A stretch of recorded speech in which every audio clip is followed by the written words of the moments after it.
Hey guys, it's Tim, and this is Wrestling Unlimited, as it's Monday, and that means tonight was Monday Night Raw. And I'm going to say it right now. I almost loved, but could say really liked tonight's Monday Night Raw. And it felt like one of those, Triple H did this entire show. There was at least it didn't feel like there was any like Vince fingerprints on any of this. It felt like a really good Triple H show. It did one of the things that we know Triple H likes to do, show long storylines with, Sami Zayn teaming with Cody or gonna team with Cody and Seth, and then Sami getting attacked, and then Nakamura getting added in there. But then at the same time, Cody and Seth are not really on the same page. And then by the end of the show, they win and they're on the same page. And then Nakamura just says, screw you all. And I loved it. So overall, I thought this was a really good episode of Monday Night Raw. One of the best Raws we've gotten in quite some time. One of the best just overall WWE or any wrestling television shows we've gotten in a while. So I thoroughly enjoyed this, and I'm excited for next week's Raw. I already wish it was here because of the way they ended it. Leave it on that cliffhanger. Why did Nakamura do what he did? But we also got Luke right over here. Luke, what did you think of tonight's Raw? I thought it was a very good Raw, honestly, and a very productive one as well. They did a good job of setting up Seth's next opponent for the title. Mm-hmm. They did a really good job with the whole Judgment Day stuff. So, honestly, it was a very productive Raw, and it's one of those Raws that makes you excited for next week, and exactly. I really like that. I really do. Right, and with you saying they set up Seth's next challenger, I really liked the swerve of that, though, where they really made you think it was going to be Cody going after Seth for the belt, and then no, it's not Cody. It's Shinsuke Nakamura. But with that, I want to say thank you for joining us here. Twitch.tv/PWU Unlimited, YouTube.com/Pro Wrestling Unlimited, and podcast services all around the globe like Stitcher, Spotify, Google Pod, Apple Pod, Anchor, iHeartRadio, and so much more. Remember, if you are watching live on Twitch, you can help us out a couple of different ways. You can either help us out by hitting that donate button down below or by donating Twitch bits in the live chat. Also, remember, you can help us out by subscribing to the channel one of two different ways. You can either subscribe with a tiered subscription, or you can subscribe with Amazon Prime, because remember, if you have Amazon Prime, then you have Prime Gaming. Prime Gaming gives you a lot of cool things like free games, free stuff for games, and you always get one free subscription each month to any Twitch channel you want to subscribe to. And I greatly appreciate it if you did right here, Pro Wrestling Unlimited. Also, remember, Twitch now has hype chats, which are similar to super chats over on YouTube, that you can put in the live chat as well. Also, remember to head over to YouTube, hit that join button down below, and become a channel member. Also, head over to the Epic Games Store. Head over to the Epic Games Store and buy something. Whether you're pre-ordering EA Sports FC, you're getting Dead Island 2, Ratchet and Clank or Rift Apart, claiming the free games, Bloons TD or Loop Hero, or getting into Fortnite, Rocket League, or Fall Guys, I lost myself there for a second. Use our code PW Unlimited at checkout, and you will be supporting us at no extra cost. Again, use code PWU NLIMITED for all Epic Games and Epic Game Store purchases.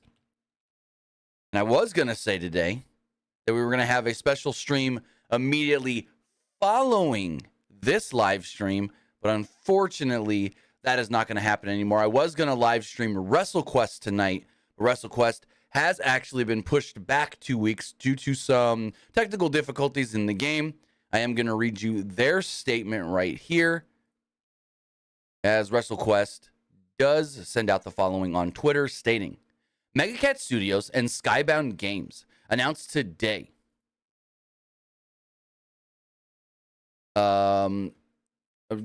announced today that WrestleQuest will now be launching on August 22nd across all platforms. Now remember, the game was supposed to come out tomorrow. When performing final checks on one of our launch platforms, we discovered it was possible for players to lose their save game process when playing WrestleQuest and multiple different devices. So basically, I think is what it sounds like is, if you're trying to play it on your PlayStation and then go to your PC, the save progress is not there. It's supposed to be cross-play. Because this is a game filled with hours of content, and there's like at least 70 to 80 hours of content in this game. And player progress is so important, we could never body slam our fans like that. We are truly proud of this game and believe that we have a product that delivers on all counts. We're blown away by the support we've seen from players excited for WrestleQuest. Thank you all. We'll see you in the ring August 22nd. So with that, WrestleQuest will now be coming out on August 22nd. And if you do want to check out the game, head over to pwunlimited.co/WrestleQuest. You can wishlist the game on Steam. You can play the demo right now via Steam.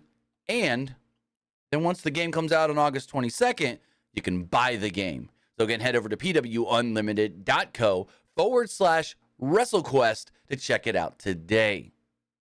Also, we're in the game. There's a big Pro Wrestling Unlimited billboard you're going to encounter a couple of times within this game and within the universe, and there may be more after lunch.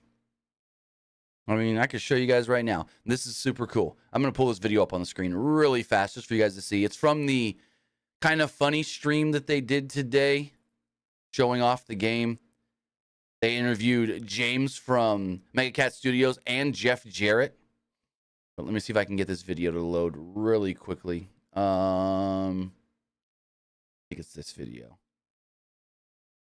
It may not want to load while I'm live streaming because it's like running all janky for some reason. But actually, let me pull up the Twitter video instead. It'll be easier if I do that. Very cool, very awesome. Never thought that Pro Wrestling Unlimited would be featured in a video game. Like, what the heck?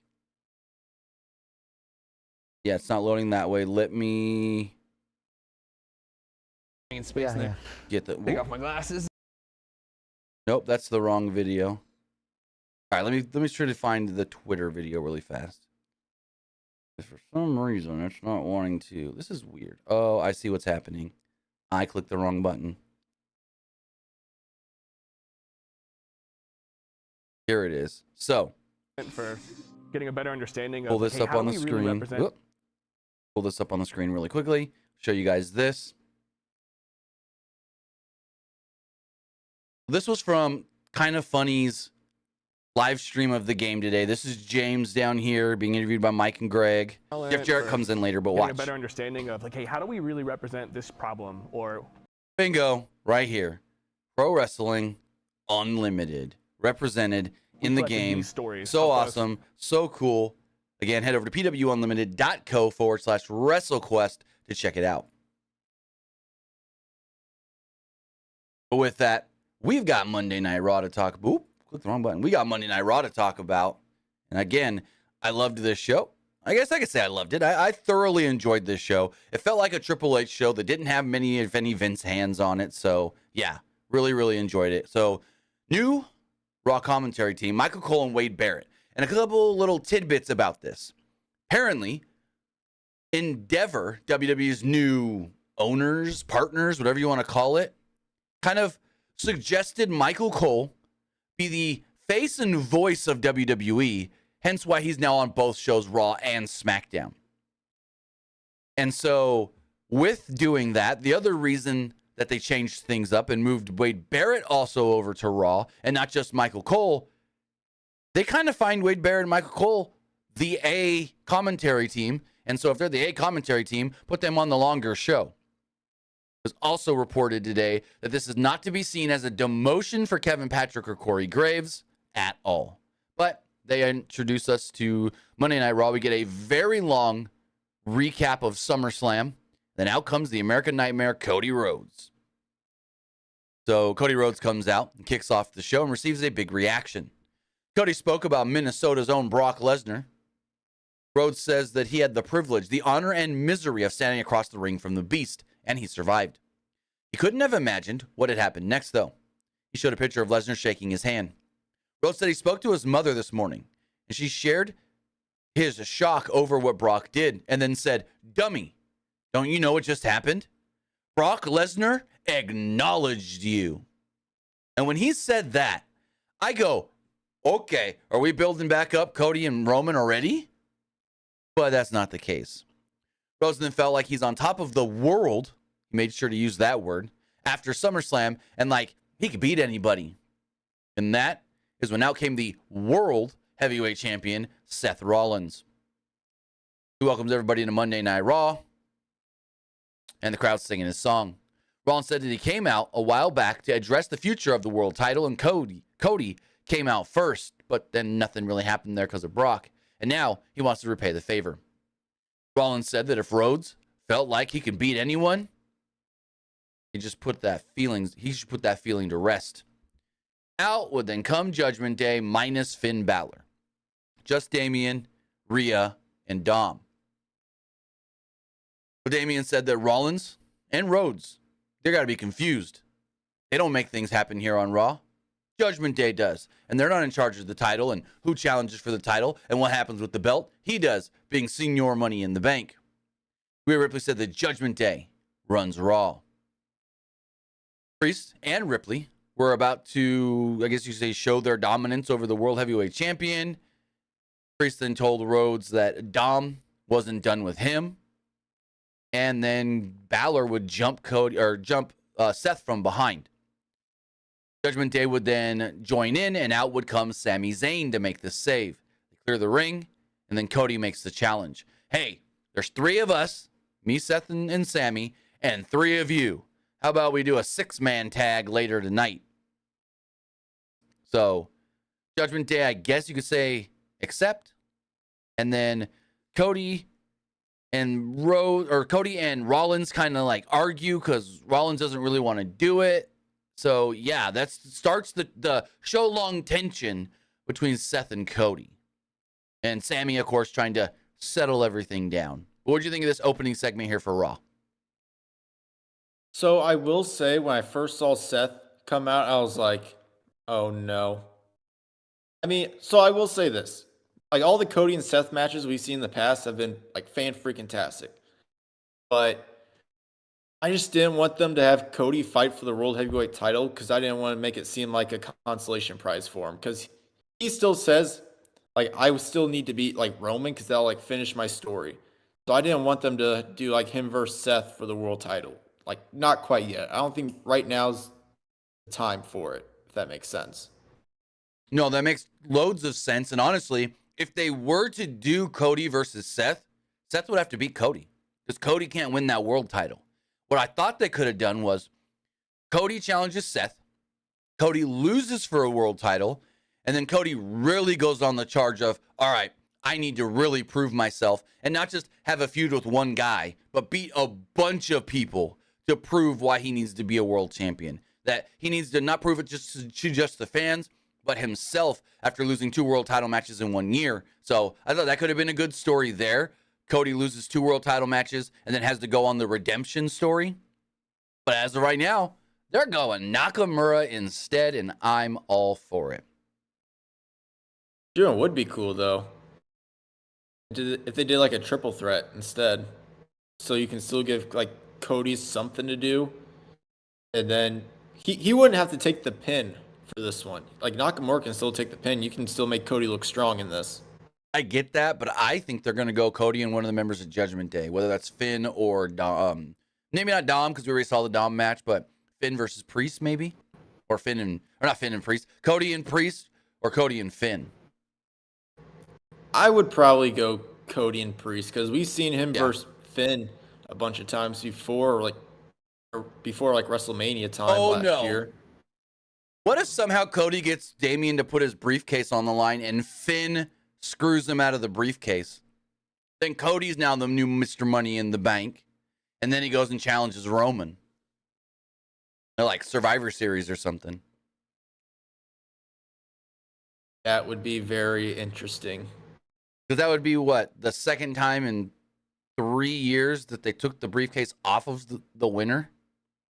I don't have any knowledge of this or think it's actually going to happen, but that's just like a thought that just jumped into my brain. Well, I mean, there's part of me that says I want Damian Priest to like successfully cash in because I don't think we'll see like 2 failed cash-ins like back to back. Right. But at the same time, like I don't want him to have failed cash-ins, so I feel like it'd probably be best if you don't want him to have him win any world titles soon, just have him put the briefcase on someone else so they could win it. If that makes sense. No, I totally get that, but it's like we saw that with Otis, and then the Miz won it, and then yeah, I'm not a big fan of putting the briefcase on somebody just for that person to drop the briefcase to somebody else. Like we've seen it twice now. We saw it when Mr. Kennedy lost it to Edge, and we saw it when Otis lost it to Miz. I think those are the only 2 times, I believe. So I don't know, because like Seth's the world champion right now. I could see Damian cashing in successfully on Seth Rollins. And that's why they're keeping this Seth Rollins Judgment Day stuff going. Whether he's going to get, whether Seth is going to actually, no, K Ballard. Theory was a unsuccessful cash in. What? You said Theory was a successful cash? No, he wasn't. He was an unsuccessful cash in last year. After like 5 years of successful cash-ins. Anyways. Where was I going with this? I like that they're keeping the Judgment Day close to Seth still because of the whole Damian Priest has a briefcase thing. Unlike in most years, when they keep the briefcase holder away from the champion to not make it to make it seem more of a surprise when it can actually happen. Because when you don't have the Mr. Money in the Bank and the world champion interacting every single week, you kind of forget about it for a little bit of, oh, they can probably cash in this week. Oh, maybe they can cash in this week. So, no. I like this is that this is different.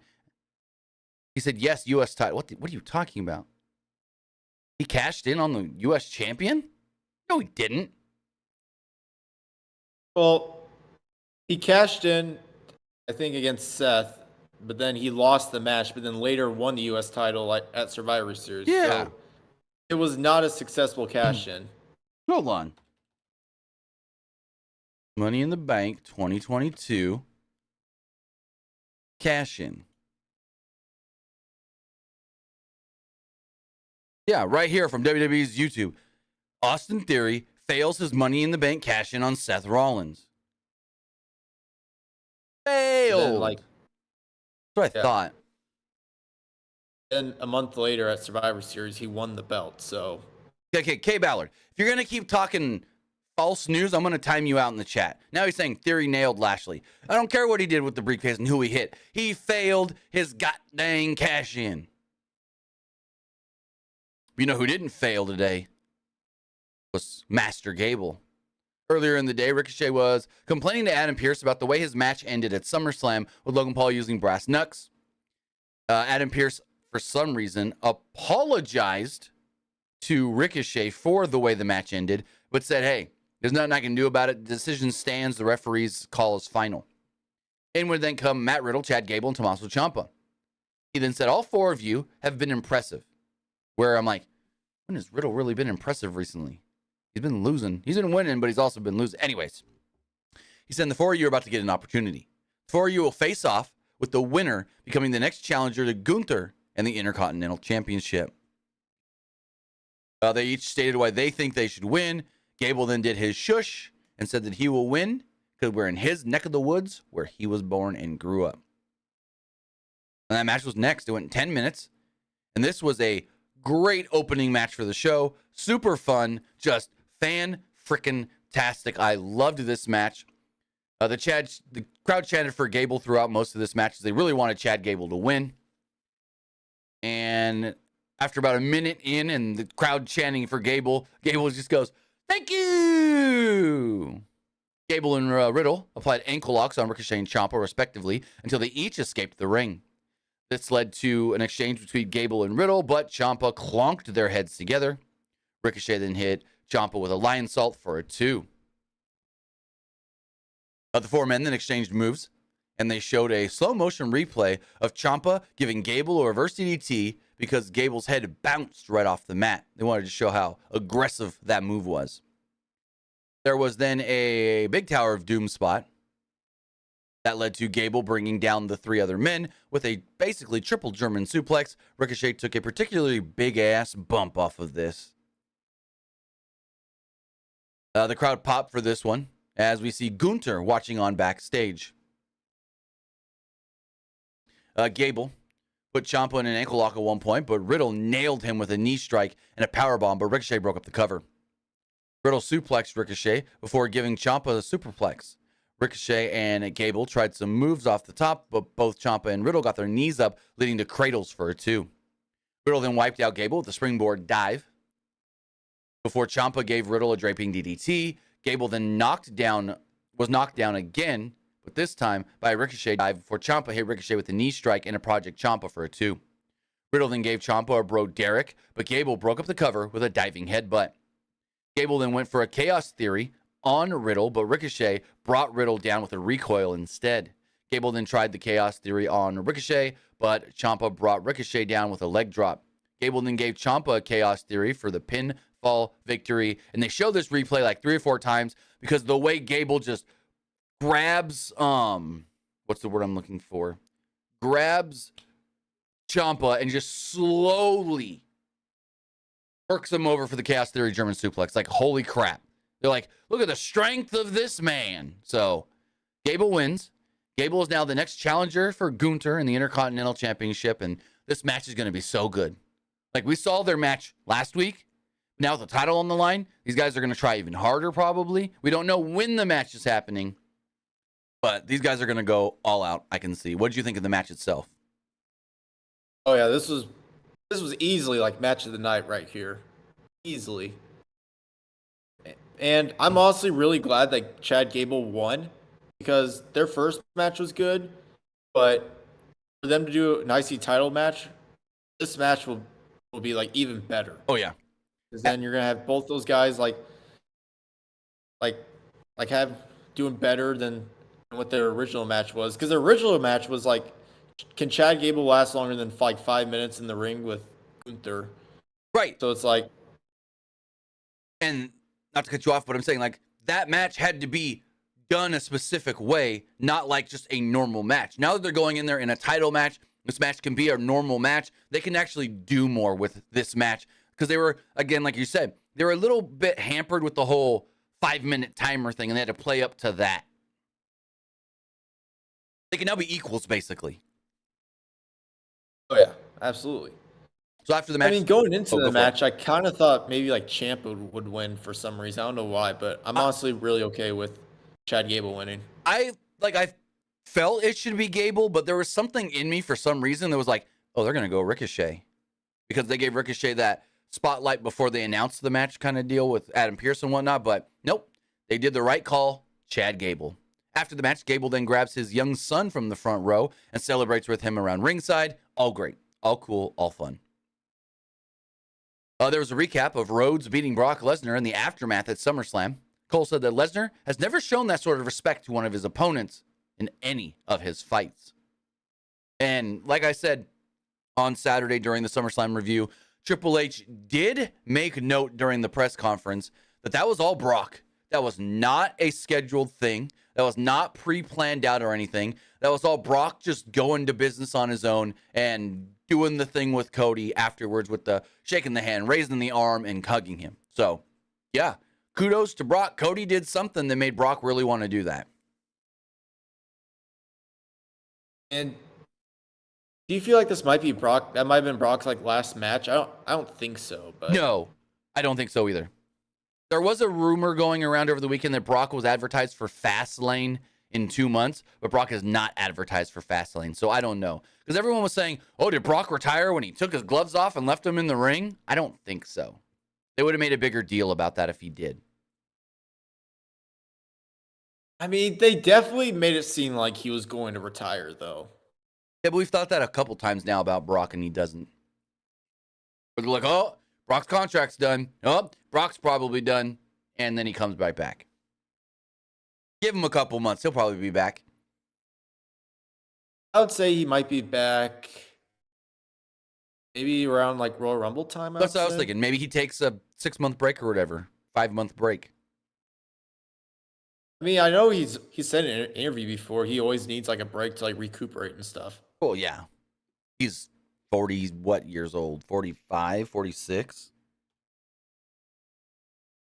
And with his body type, that age, 46, that age, that body, he can't go full time. He could whatever. But they tell us that the 6-man tag main event is officially set.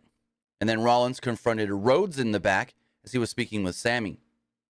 Seth was like, "Oh, you make the match and then you strategize without me? Is that how this is going to go?" Zayn was like, calm down. That's not what this is at all. He tried to settle everything down and said they have a chance to do something important here tonight. They've all had issues with the Judgment Day, and they can finally take it to him. Zayn said he was sick of the Judgment Day, and they are the reason that Kevin is not here. They are the reason Kevin is on the shelves, and they are the reason that their titles were once in jeopardy. Which, I guess they don't know how long Kevin Owens is going to be out for, since they haven't stripped him of the belts. Zayn said, like Sami Zayn might be out for a while as well. I don't know if that's real. You saw that elbow, huh? That elbow looked like bad. John Cena's elbow injury from 2013. Yeah, it did. So, I don't know how bad that is, if that's going to keep Sammy out of action. It was not bad enough to where Sammy was able to get physical tonight, so that was a good sign. But Sammy did come down in the main event at the end, and yeah. Which we'll talk about the way that main event ended, making the referee look like he works for AEW or something, but that's another story we'll get to in a little bit. Zayn says that they can put Judgment Day away once and for all if they all work together. Zayn asked if they're all cool. Rhodes was like, yeah. And Rollins was like, yeah, and stormed off. Zayn wasn't too convinced with Seth. There's then a recap of Roman Reigns beating Jey Uso, and we're going to get some sort of a Jimmy Uso to Roman Reigns appreciation thing on SmackDown. Cool. There's just redoing shit. Like, what? I don't know. It's not that, like I said before, it's not that I am over and done with the bloodline stuff. It's that now I just feel like they're redoing things, and yeah, it's kind of stalled a little bit. What do you think?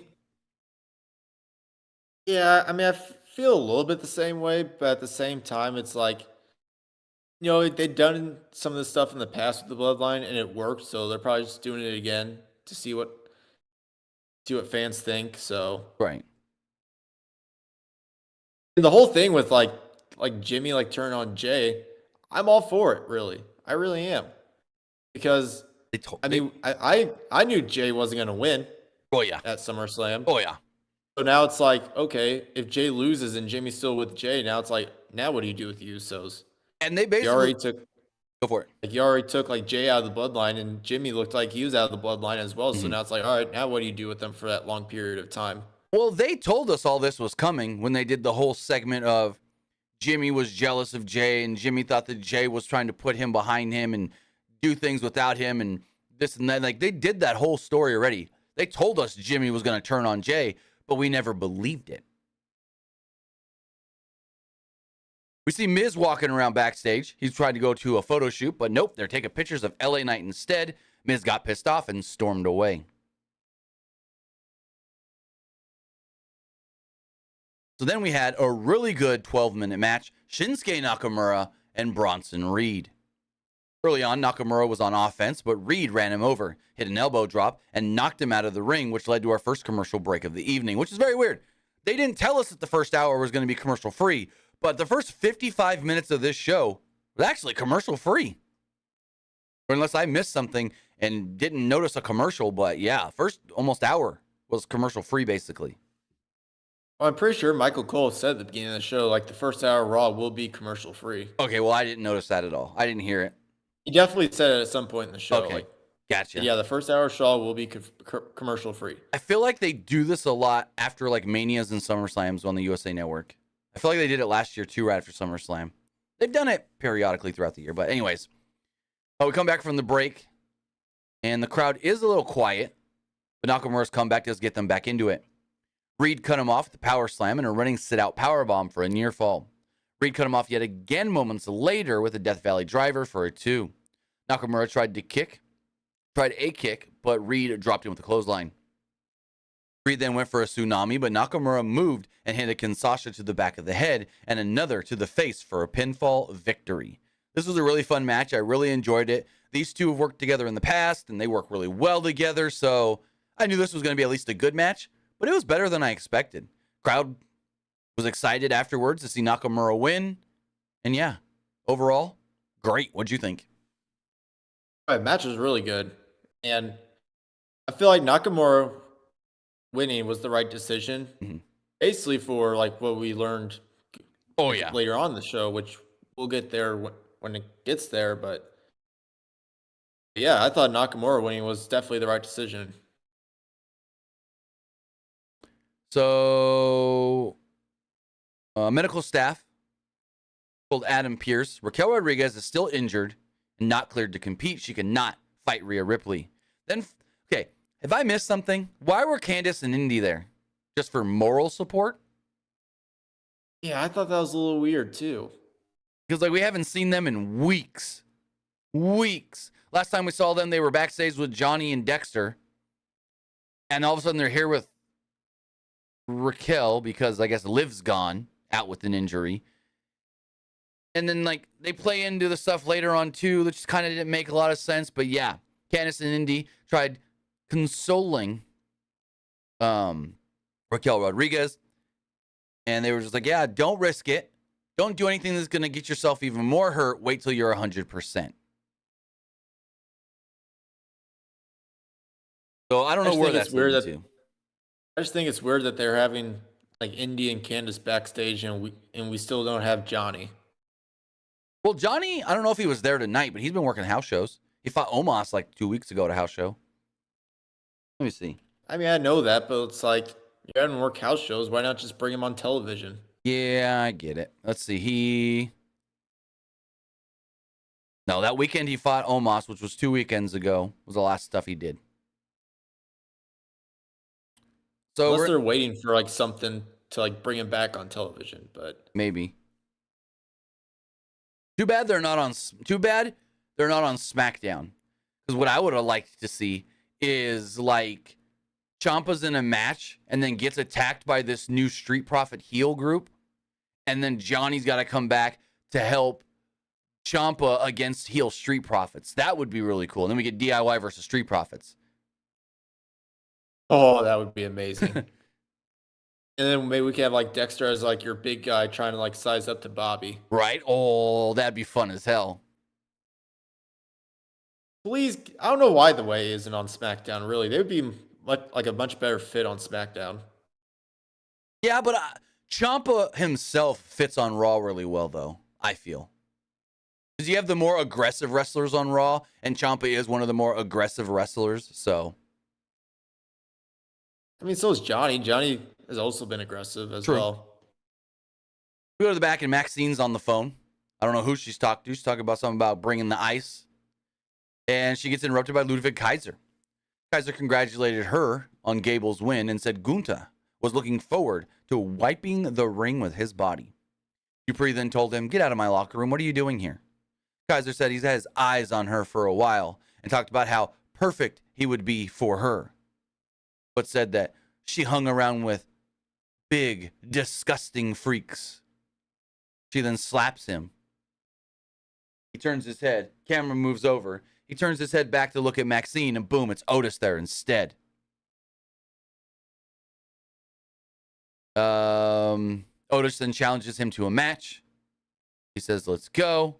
And yeah, we set up Otis versus Ludwig Kaiser for later on in the night. And my first thought was, hey, Kaiser's got a girlfriend, though. He's over here cheating on Tiffany Stratton. He's dating the NXT Women's Champion. You sly devil doing this on television.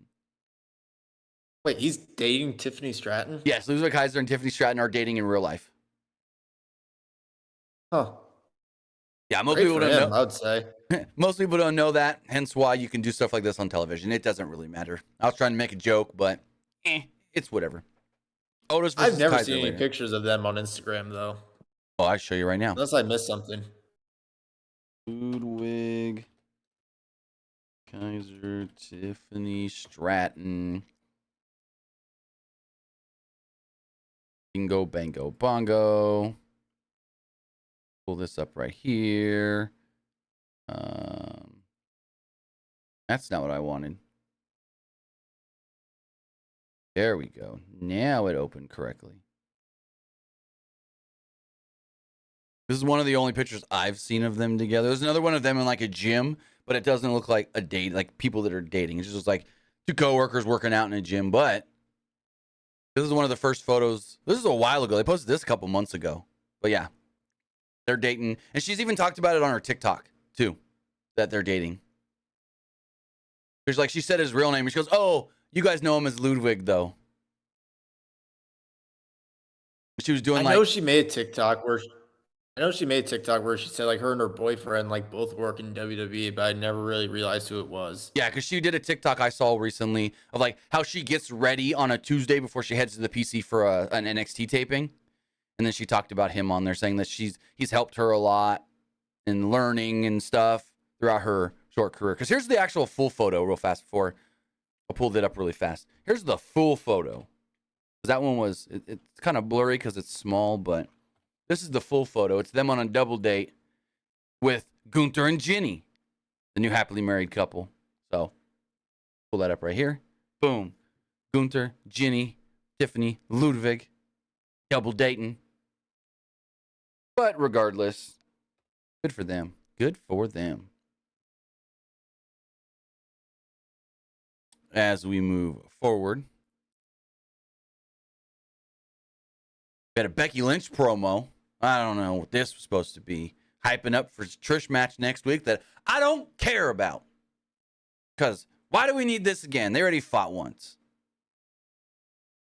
Lynch came out with her newly dyed hair and said that she was almost close to the end and was getting her match next week against Trish. Lynch said that it was the greatest of the previous generation against the greatest of this generation and the next generation and the only one after that into infinity. Out would then come Zoe Stark. Stark said that Lynch was scared of her and said, quote, the man left her balls back at home.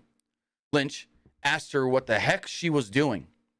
Lynch knew how good Stark was, but no matter how good she was too stupid to realize that she was playing second fiddle to Stratus instead of wrestling for championships. Stark said that she doesn't play second fiddle to anybody. No one, not at all, and knows how amazing she said, I know how amazing I am. Stark said that the greatest of all time kicked Lynch to the side and picked her instead. Stark then called herself the fastest rising star in WWE. This would then lead to Shayna Baszler making her way out to the ring, black eye and all. Lynch said, damn, Shayna, you looking rough. Baszler said that you should see how Ronda Rousey looks. Baszler said that we won't actually be seeing Ronda anymore because I beat her down and drove her out of the WWE. The crowd applauded and chanted, thank you, Shayna. Thank you, Shayna. Baszler then got in Zoe's face and asked her who the baddest woman is now. Stark called her the baddest punching bag and threatened to send her home just like Ronda. Lynch was entertained by this and goes, hey, you know what? You two should have a match tonight. She's like, Adam Pearce, but you come out and you make this official. And Adam Pearce is like, you know what, Becky? I like this. I am making this official. So the match doesn't happen yet. We go backstage and JD McDonough is speaking with Finn Balor. Damian Priest approaches the two of them. And Priest is like, hey, we need to talk. And Finn's like, okay, whatever you can say to me, you can say in front of JD. I've known him for 20 years. I don't hide anything from him. And basically, Damian's like, no, this is Judgment Day business. They argued over what happened in SummerSlam. Priest said that even with his help, Balor still can't win the belt. And I'm like, oh, damn. Balor got in Priest's face. And Priest's like, hey, you're crowding me. What is this all about? Why are you, what, da, da, da. And said that maybe it was because of him that he lost. Finn said. Priest said, Balor, you need to step back. So they're showing more and more tension. Balor then said his briefcase is the only thing crowding both of us. He then lifted up the briefcase and Rhea ran in to separate the two of them. He told Balor that they were all there at SummerSlam to help him. And that was the only reason they were there. At her behest, Balor and Priest agreed to stay on the same page, at least for tonight. We're eventually going to get that big Damian Priest Finn Balor match. JD McDonough would then chime in. He thought that the briefcase was getting between them and they should get rid of it. Balor left with JD and Priest was very annoyed, but Rhea kind of was like, hey, let him be. Let him be. We're good. We're good. Any thoughts on the segment? Because I liked it. Again, building more tension. So yeah, I really did like the segment. What if Finn just said like, Damian, you're like no longer in Judgment Day, and we're gonna replace you with like JD McDonough? I think Damian Priest is the leader of this group, so they're gonna kick Finn out before he gets kicked out. Because if you watch it every week, Damian Priest is the one leading Judgment Day to the ring. Damian Priest is the one speaking most of the time for Judgment Day. Yeah, Finn is there doing his thing, but I think eventually they're gonna do the whole, you're weighing us down, Finn. Kind of like they did to Edge. I mean, I wouldn't want it. I don't really know if like Judgment Day really has a leader, because they're all really being treated like equals, right. Though. They've said that before. They've said that on television. There is no one singular leader of the Judgment Day. We all work together like a family. Unless they like all agree saying like, yeah, Finn's just holding us back, so we're going to kick him out. Right, and I wouldn't be against that, but then what it would do was probably turn Finn babyface, and I like Finn as a heel right now, and I don't want to hit a babyface Finn Balor. That's the only problem with it. Oh yeah, heel Finn Balor is like literally the best Finn Balor. We've seen like heel Finn Balor in NXT, and it was great. Yep. So Becky Lynch stays. Even him as a heel in New Japan was really great. Oh yeah. Becky Lynch stays at ringside to watch this upcoming match, and she's got a picture of lemonade. I guess her and Wade Barrett got lemonade. They didn't give any to Michael Cole. Lynch made a social media post the other day about lemonade, so yeah, that's where this stems from. Because when people were reporting she might be in Detroit, she was like, no, I'm making lemonade. And she was in California where she lives. Or one of her houses. So then we did have an 11.5-minute match. It was Shayna Baszler against Zoe Stark. Stark could control early on ahead of a break with a missile dropkick. Stark tried to do Shayna's arm stomp, but Baszler avoided it and hit a gut-wrench suplex for a 2. Stark countered a Karafuda clutch and hit a springboard dive. Stark was distracted by Lynch, who was just standing there. So Baszler hit her with Rousey's Piper's Pit move and pinned her. So now Shayna is doing the Piper's Pit, the spinning Samoan drop, as her finish, maybe, going forward, or just the one time, I don't know. The match was okay, 11 minutes and not much to really say. So I guess it's not all that great if it went more than 10 minutes and there's not much to recap. It was fine. What'd you think? The match was fine. I will say having Shayna win was the right move. Yes. Because, like, you really want to, like, keep her momentum big after her, like, I guess you could say retiring Ronda. Ronda did make that Instagram post today saying, she came into the company because of Shayna. She fought Shayna, and there's nothing left for her to do. So Ronda might be done with WWE. I mean, it makes sense, though. I mean, she has a kid, so she probably wants to spend time being a mom full time. I mean, true, but there's a lot of wrestlers with kids. Also, here's my question, though. If Ronda's done, does she go into the Hall of Fame? Like, as early as next year? I don't know about early as next year, but I'd say maybe 2 years, I would say. I think they'll eventually put her in. They'll definitely put her in. I mean, I would say her resume is probably, I guess you could say, Hall of Fame worthy.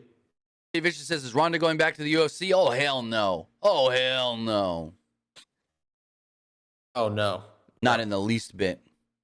I saw that rumor going around like a month ago. Ariel Helwani squashed it. But Lynch There's no reason for her to go back to the UFC. I mean, I can maybe see her wanting one more match because her last, 2 matches were losses. The one more match to try and get a win just to redeem herself. Let me see. Ronda Rousey, her dog. Was her last 2 matches losses? I believe they were. Yeah. She lost to Holly Holm, she lost to Amanda Nunes, and then she took her ball and ran away. Yeah, the Holly Holmes one, that was... And that was like a big loss for her. Yep. Ronda has not fought since 2016. And both of those losses were less than a minute. The Holly Holm match was 59 seconds, and the Amanda Nunes, no, I take that back. The Holly Holm match was 59 seconds into the second round, knockout with a head kick, and the Amanda Nunes loss was 48 seconds of the first round. So, as we move on, Shinsuke Nakamura was being interviewed by Byron Saxton. He said he was tired of people getting involved in his business, and then we hear ding, ding, ding, we hear noises, and we run over, and it's for some reason JD McDonough attacking Sami Zayn. Officials step in and stop it, and Michael Cole makes a note. JD may be trying to get on the good side of Judgment Day with this attack of Sami Zayn. Not much really to it, though, other than it pulls Sammy out of the match later. We then had... Yeah, that huge like bump on Sammy's shoulder. Yeah. I mean, Sammy's elbow does not look good. Let me pull that image up, because that's freaking nuts. If you guys did not notice this, Sammy's got everyone on Twitter like pointed it out and saying like, yeah, this does not look good. No, let me pull that up on the screen, because yeah,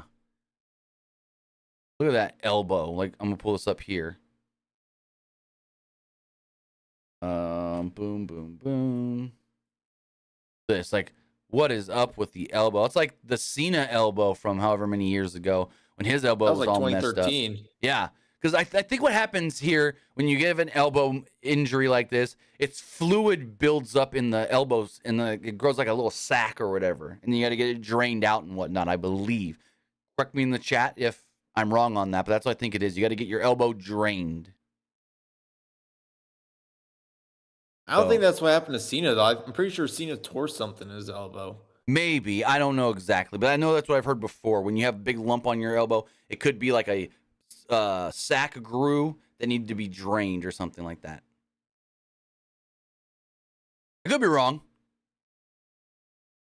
I'm pretty sure for like Cena. Daniel Molinak says, looks like a dislocated elbow. Maybe. But if it was a dislocated elbow, they wouldn't have let him go out later and get physical. Granted, he kept doing this, where he would throw with the right, but then he would keep pulling his left arm back to not get it touched or whatever. But again, that could have just been selling. Well, I'm pretty sure for Cena, though, he said it was like a dislocated something in his elbow, and he was out for like 3 months. I'm going to look it up. John Cena elbow injury. Breakdown of John Cena's elbow injury. This was like 2013. It was his match after his match at SummerSlam. Well, no, I'm trying to pull up when he talked about it. He said, I was supposed to lay low for 6 weeks. I will send surgery photos to at WWE so they can see how bad it really was. This was 2012. I'm pretty sure it was 2013 though, because it was his match against like Daniel Bryan after SummerSlam. Let me see. Well, he sent this tweet that someone says is in relation. Maybe it's not. I don't know. It's gonna take forever to find, but you can always find it after. Yeah. Review. Oh, here we go. From TMZ. John Cena, famous doc, fixed my disgusting elbow injury. John Cena's elbow is on the road. So this was, yes, 2013. You're right. It says, John Cena's elbow is on the road to looking quasi-normal again after the most famous surgery on the planet.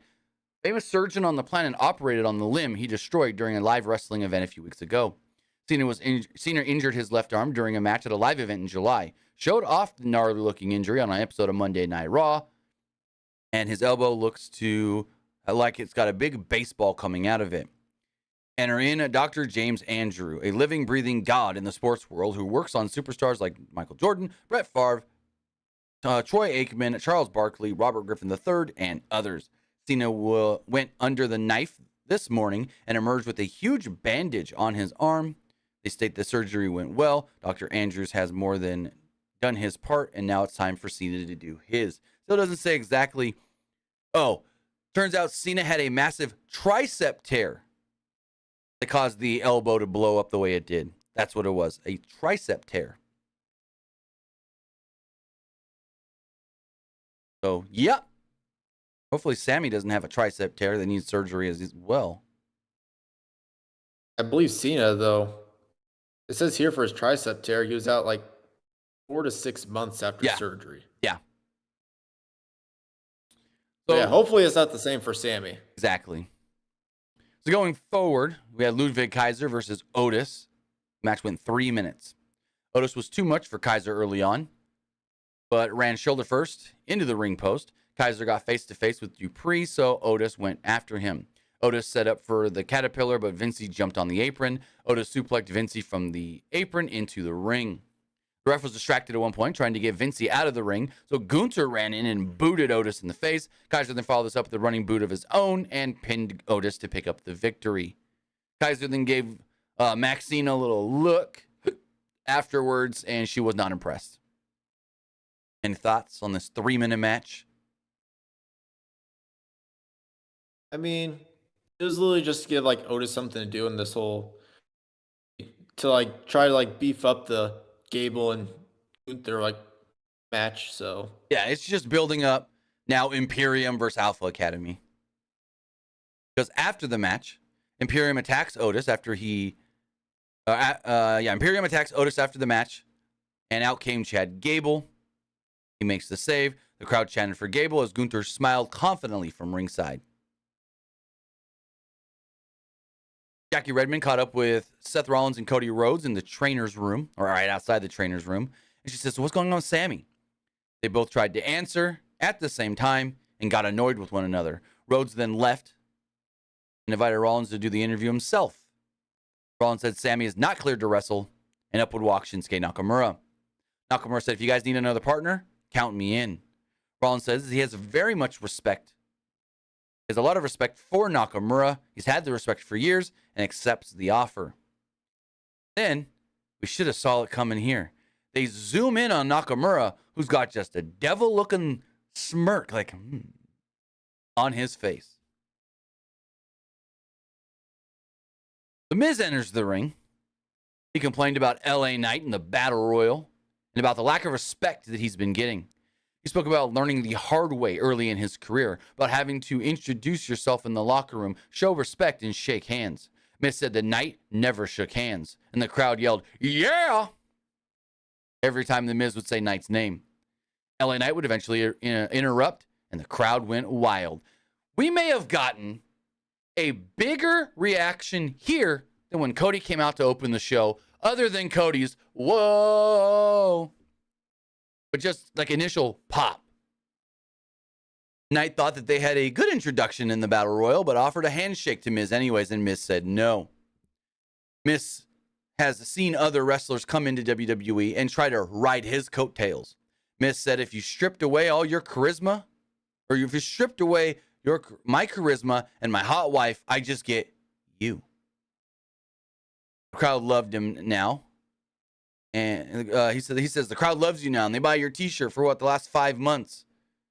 But Knight was just an Attitude Era fanboy playing cosplay wrestler. The crowd starts chanting tiny balls. Knight says he has a problem with the Miz, but warned him not to make this personal. Miz said he always took it personal because people told him he'd never make it. He'd never main event WrestleMania, win world titles, etc. Miz did it all, and Miz wondered, what have you done in the last 20 years? And Knight goes, oh, okay, so you do want to make it personal. You're a dangerous, dangerous man. I've been scratching and clawing to get here to WWE. While WWE bet on you, they bet on you because you're safe. They bet on you because you do what you're told. They bet on you because they know that you're not going to do anything against their wishes. Me, I'm dangerous, and I do things my way. And I said I'm a thoroughbred, waiting for the right opening. But Miz, you got a 20-year head start because you're safe. He said that they knew they couldn't do it. No. He said that they knew that they could smack Miz around, kick him out of the locker room, treat him like crap, and he's just gonna take it. They knew that they couldn't do that to LA Knight because he wasn't to be messed with. Knight said his career was climbing while Miz is in the toilet. He kind of fumbled the line there a little bit and just laughed it off. Knight then said that he would step over The Miz to get to the main event. Miz said, you know what? You can't step over me because I am the main event. But Knight said he is on another level. Knight offered to prove him wrong, wanting to fight Miz right now, but it wasn't going to happen. Miz took off his suit jacket like he was going to fight and then tried to walk away. And then when Knight thought this was all over, Miz threw the jacket at Knight and tried to attack him. Tried to go for the skull-crushing finale, but nope. Knight countered it and gave him the blunt force trauma and laid the Miz out. And then he shook Miz's hand as Miz was laid out on the mat. I like this. I thought this was really good. I thought these two worked very well together. What did you think? Oh, yeah. And LA Knight was literally speaking facts about The Miz. Like, the only reason why WWE's really like The Miz because Miz, like, never says no about anything. They really have, like, Miz. Like, you can literally have Miz, like, do the most ridiculous stuff, and Miz will just be like, all right, I'll make the best of it. Like he literally says no. He never says no to anything. Yeah. But I kind of like having LA Knight work with Miz, though. I really do. So then we got a little video package from the Viking Raiders saying that they wanted to compete, they wanted action, and they challenged anybody to come meet them in the ring. They come to the ring, and we go to break. Come back from break, and out would come the New Day. Yes, it is. New Day would come out, Xavier Woods and Kofi Kingston making their big return, as we haven't seen Kofi in 5 months. Kofi's been out of action with an ankle injury for 5 whole months. We have seen Xavier once or twice on Raw here and there, but nothing really major. What, he fought Dominic twice, I think is what it was, and that was about it. So, yeah, they were mainly just waiting for like Kofi to come back so they can bring back Xavier. So Eric and Ivar had control over Woods until he hit Eric with a tornado DDT. Kingston made the hot tag and hit Ivar with strikes, a dropkick, a clothesline, a crossbody, a leg drop, and an SOS for a 2. Kofi started jumping on the ankle to say, hey, it ain't hurt no more. Ivar, though, dropped Kofi, and Eric followed with a knee strike for a 2. Ivar tagged back in, but Kingston used a Hurricane Rana to take out Eric. Kingston then hit Ivar with a Trouble in Paradise before wiping out Eric with a flip dive. Woods then hit Ivar with a limit break, rope walk, elbow drop, and pinned him to pick up the victory. New Day pick up the win, and then they signal they want the belts. But they can't go for the belts because there's only one tag champ at the moment. But yeah, Kevin Owens and Sami Zayn versus the New Day. Ooh, boy. I love that. What do you think of the New Day coming back in their match?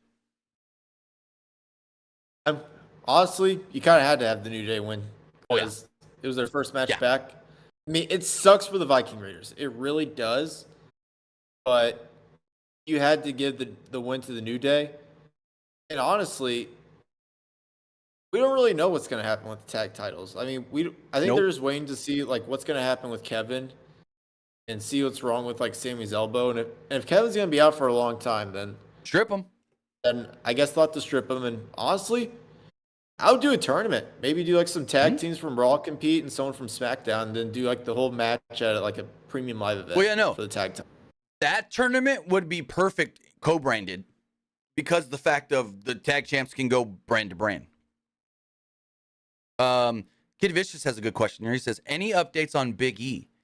Yeah, unfortunately, Big E stated over the weekend that he still hasn't gotten an official update on if he can return to the ring, but has been told by multiple doctors that he shouldn't return to the ring and has already had talks with WWE about possibly doing commentary for the company. So maybe going that Corey Graves route to where a serious injury took you out of action, but we still want you around to put you on commentary. I think, here's my thing. I think Big E would do good on commentary, but I do think Big E is going to get tiring on commentary quickly because of just his style of how he talks and does things. I think it might get a little much after a couple of months. I agree. And I kept seeing a lot of people on Twitter saying like, oh, that doesn't mean anything. I mean, look at Edge. Doctors told him that he should retire, and he eventually came back. 11 years later. But here's the difference. Edge has done, like, years of, like, therapy for him to, like, actually get cleared again. Right, again, 11-year difference. Yeah, so if Big E will ever come back, like, it's going to probably take him years for him to come back, if that's If it's the same thing So- with like Edge. The one thing that doesn't sound good is that he kept saying, I'm getting a scan and an update at 1 year. That would have been March. He then said, we're going to do it after Mania. Nothing. Maybe he got the update, but he hasn't said anything, which sounds like, oh, he doesn't want to give super bad news, which he kind of gave over the weekend. Messi has a good thing here. He says, what if he's just a manager for the New Day? Not going to happen. Because if his neck is as bad as, say, Tyson Kidd, TJ Wilson, they're not going to even allow him at ringside. Because Tyson Kidd has tried to do things where he's like, hey, let me enter a Royal Rumble and then immediately get eliminated. Or let me go out there and be in somebody's corner. No. They don't want anything to happen and him accidentally get hurt and, something bad happen. That's the one thing with WWE. If you're hurt, you ain't doing nothing. Like, if you're hurt, no, we ain't risking anything. Unlike other companies that you're hurt, you still go out there and work. I think it's just more of a liability issue that they just don't want him to get hurt and stuff. I mean, I'm sure you could probably just go out there and be like a commentator or maybe like announce something. Right. But as far as like a manager though, because like some managers, they take some bumps sometimes. Yes and no. I mean, if everyone knows don't touch Big E, they're not going to touch Big E. Like, what if someone like does a dive and they accidentally like hit Big E though? That's the problem. That's why they don't even like Tyson Kidd going out to ringside. Hence why we never see Tyson Kidd as one of the producers breaking up fights. Because they don't want something to accidentally happen. See everybody else, Adam Pearce, Ken Doane, Petey Williams. Well, no, I'm thinking of Alpha Academy. What? American Alpha. Jason Jordan. Been so long, I forgot his name. Kurt Angle's son. But, yeah, we never see Tyson Kidd really ever out there. See Jamie Noble. So we go to the back, and Byron Saxton wanting to interview Becky Lynch, but she's interrupted by Shayna Baszler. Baszler said that she didn't want Lynch's help tonight, or really ever. Baszler has a list of people she's going to settle the score with and told her, I beat Ronda. I'm going to be coming for the man one day. You better look out. And Becky basically was like, I'm looking forward to it. We're going to get eventually Shayna versus Becky again. Just hopefully Shayna doesn't turn back into a vampire. I thought that was a little weird, like when they had the whole like Shayna biting Becky and stuff. Hopefully they give Shayna the win here, because like I really want them to like do something with Shayna after like beating Ronda, not just go like, oh, you beat Ronda, so we can just go back to doing like just regular stuff with Shayna. Like, you gotta do something big with her. So in the back, Jackie Redmond goes to approach the New Day. Kofi looks at her like, huh? And then he says it, who are you? And she's like, oh, I'm new here. I haven't been on Raw that long. I'm Jackie Redmond. And he goes, oh, well, nice to meet you, Jackie. Woods says that he knew what she was going to ask and said that they felt great to be back in the tag team division. Kingston said that the Viking Raiders wanted to make a sacrifice to the gods, but the New Day were gods of the tag team division. Woods noted that the Usos have broken up and said that they needed to bring some positivity back to this division. They plan on becoming tag team champions. And then they went to do their little New Day Rocks thing. And Kofi's like, Miss Jackie, swivel your hips with us. Dance with us. New Day Rocks. New Day Rocks. And so she danced along with the New Day. And they said, nice to meet you. This was a funny little segment. It was cool. It was cute. WWE then went on to confirm and announce what TMZ had announced, and they gave credit to TMZ for announcing this. Sonya Deville out indefinitely with an ACL injury. So I believe that WWE may have actually given this story to TMZ, like sent it to them and said, hey, report this. Because they weren't going to play it up this big and credit TMZ and everything on television if they didn't. They provided no further updates, but Cole said that we'll have to figure out what is going on with the Women's Tag Team Championships because tomorrow, Sonya Deville is undergoing surgery on an ACL, which is 7 months at least, most likely. Unfortunately. Really sucks for Chelsea, though. Yes. Sucks for both of them, but like. You know what really stinks is that Deonna Purrazzo is not a free agent yet. Because if she was a free agent, sign her and have Chelsea bring her in and be like, I got a replacement tag partner. That would be awesome. But Deonna signed with Impact till the end of the year, at least. Also, I just really feel bad for Chelsea, though, because, like, I was honestly really happy for her that she won that tag titles. Because, like, Right. and Ryan Satin even said, like, no, not Ryan Satin.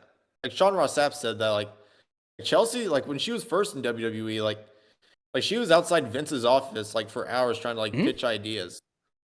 And then, and, like, when she came back to WWE, she contacted Triple H saying, I want my job back.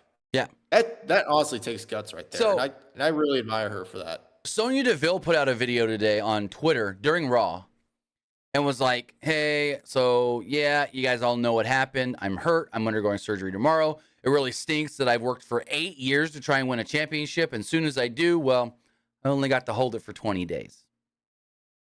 So that really does stink for her. We're then getting ready for our main event. Judgment Day's making their way out to the ring when all of a sudden Raquel Rodriguez would run out and attack Rhea. Officials came out to break it up. And then all of a sudden, as they're getting separated, out comes Candice and Indy to attack Ripley as well. Like, what? Lorray went right after Ripley. Officials separated them too. And then despite all of this, Ripley did remain at ringside during the commercial break and everything. But yeah, why is Candice and Indy involved in this? I don't know. I really don't. So we did have our 14.5-minute, almost 15-minute main event. It was Cody Rhodes, Shinsuke Nakamura, and the World Heavyweight Champion Seth Rollins against Judgment Day's Finn Balor, Damian Priest, and the North American Champion Dominic Mysterio. Remember, Dom will be defending his title tomorrow night against Dragon Lee, and his daddy, Rey Mysterio, will be in Dragon Lee's corner on NXT. So Rollins and Rhodes. Part of me says I want Dragon Lee to win. I'd like it, but I also want Dom to keep. I wouldn't hate it, I'll say, but I really want Dom to keep the belt. Because I want Dom to win with, like, retain with Ray there. To throw it in his face. Rub it in his goddamn face. But it'd also be funny, though, because then if Dragon Lee wins, then you can just have, like, Dom just get even more mad at his dad. Right? That too. Especially if Ray leads, like something Ray does leads to the finish, and Ray screws Dom. So, and also, like, I feel like if there's anyone that should take the belt off of Dominic, it could be Dragon Lee. No, Dragon Lee would make a great champion and be a great person to take. I think he would be a good one to take the title off of Dom. I just don't want him to take the title off of Dom yet. I think it's too soon, to be honest. And also, they probably just want to keep the belt on Dom as long as possible because, like, Judgment Day's been doing really good for them in the ratings. So Rollins and Rhodes couldn't agree on who was going to start the match, and Nakamura's just like, I'll do it. Balor was ready to start for his team, but Priest tagged himself in pretty immediately. They had a discussion before Dom tagged himself in to start. Nakamura was all over Dom, so Priest pulled Dom out of the ring, and they went to a break about a minute in. Judgment Day worked over Nakamura as the crowd chanted, Dom's a loser. And Barrett was like, this is ludicrous, Cole. Dominic Mysterio is the North American champion in NXT. He's not a loser. Plus, his girlfriend's Rhea Ripley. Well, Rollins made the hot tag and ran wild on Priest until Priest cut him off with the tag and tagged in Balor, who drop-kicked Rollins into the barricade. At one point, Rollins made a hot tag again to Rhodes this time, who had an exchange with Balor that led to a Cody cutter for a 2 after Dom broke up the pin. Nakamura then took out Dom. Priest took out Nakamura. Rollins took out Priest, and Balor took out Rollins. Priest hit Rhodes from behind at one point with the Money in the Bank briefcase as the referee was distracted. And then the ref remained distracted for a full almost 4 or 5 minutes, it felt like. Like, this felt like an AEW finish. So Zayn runs in, attacks Damian Priest. Ref still doesn't see it. Arm heavily bandaged up. Balor then tries to use the briefcase again, but Rollins super kicks it into his face. Ref still not paying attention. Rhodes then follows it up with the crossroads and pins Balor to pick up the victory. Well, he goes for the crossroads. Balor reverses it into a potential 1916. Then he reverses it back into a crossroads, pins him, bada bing, bada boom. before we get to the post match, what do you think of the tag match itself? I mean, that match was all right. A little clunky finish.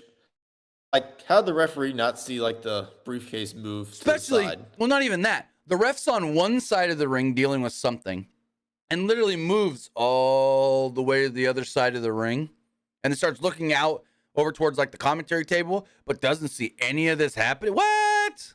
I don't know. So after the match, Rollins invited Zayn into the ring to celebrate with the baby faces since he helped them win.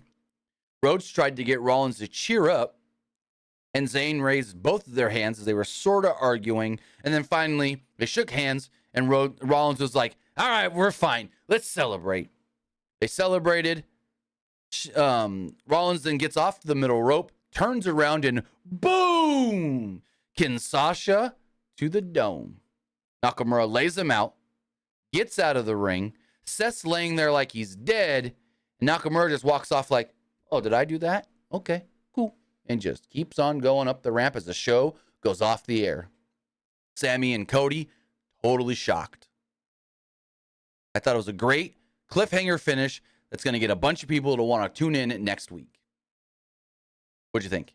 I thought it was a really good swerve, though, because, like, for a moment, people thought he was going to attack Cody because he kept looking at Cody, and I was like, Nakamura? oh, crap. Oh, I never noticed that.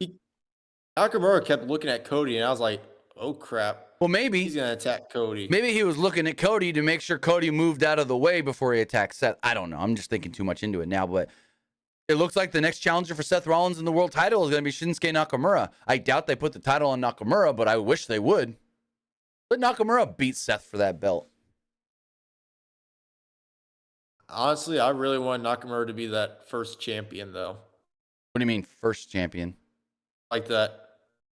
The first person to hold that world heavyweight title. Oh, well, that's in the past now. So, but I think whatever this is going to be, it's going to be really good. It's probably going to be the payback match. When is payback? Payback is.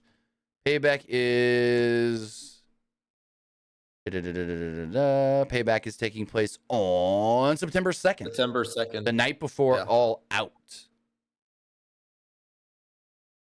So with that, I assume it's going to be the main event for Payback. Well, yeah, Roman's not advertised for the show.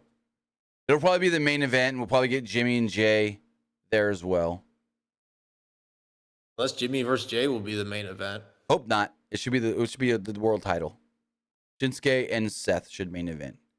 If that's even how they go and what they do.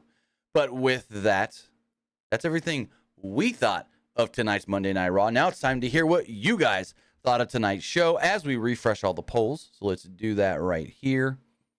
Let's refresh that one. Let's refresh this one. As far as the Twitch poll does go, 67% liked the show, 33% thought it was just all right. Looking over at the Twitter poll, 76% liked the show, 16% thought it was just all right, and 7% did not like it. Looking at the YouTube community poll, 81% liked the show, 14% thought it was just all right, and 6% did not like it. Some of the comments: really enjoyed the Becky, Shayna, Zoe segment and the match that followed. Shayna seems to be making her way to the top of the division. Person says Raw was okay, and this person says, let me talk to you. Yeah, I like it. And looking over at the YouTube live poll, 77% liked the show, 19% thought it was just all right, and 4% did not like it. So there we go. That is everything for tonight's Monday Night Raw. With that, guys, I want to say thank you for joining us here. We'll be back live Wednesday for AEW Dynamite. Remember, there's only this week, next week, 3 more Dynamites before All In. And they've only really got like 2 or 3 matches set. So we'll see how that all goes. We'll see you back here Wednesday. But Luke, tell them where they can find you.